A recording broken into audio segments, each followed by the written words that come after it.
My friends, hello. So I was just thinking of an old friend that I had when I was in elementary school. From kindergarten till third grade, there was this boy who was my best friend.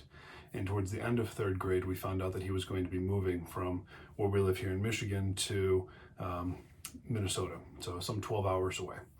And I was devastated because this was the first time I was losing someone. I hadn't lost a pet, hadn't lost a family member, hadn't lost any friends.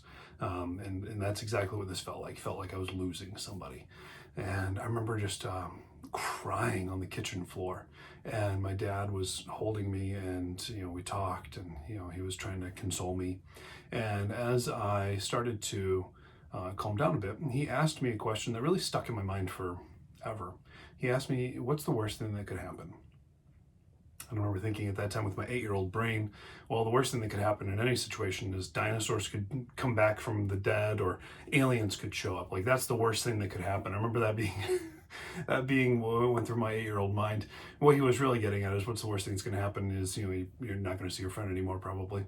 And that was pretty sad and tragic when I really realized that.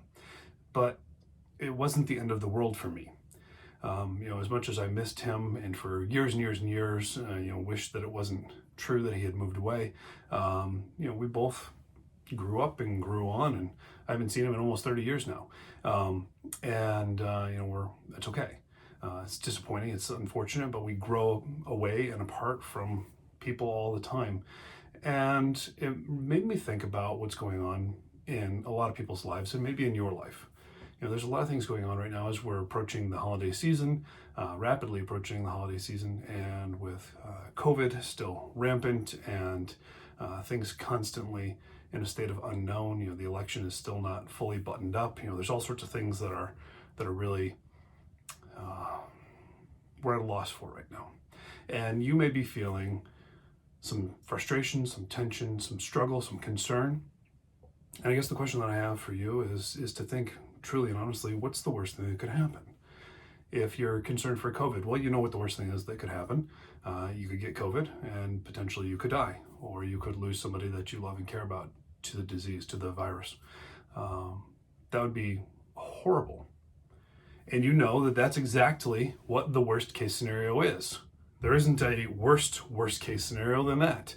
So if we know that that's the worst case scenario, then we can plan accordingly to try to protect ourselves and prevent ourselves from getting this virus. And we can do the best that we can to protect ourselves and our families from getting this virus. We may need to socially distance each other from our loved ones for the holidays. That may be what we need to do.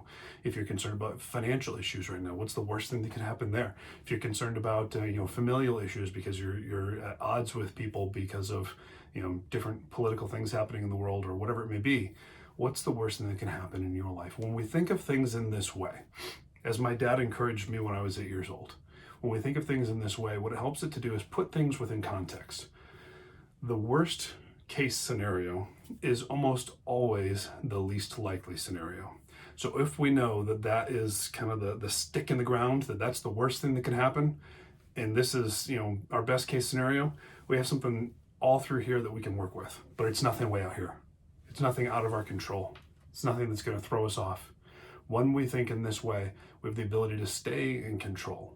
We have the ability to feel comfortable and confident with what's going on, even in times of uncertainty.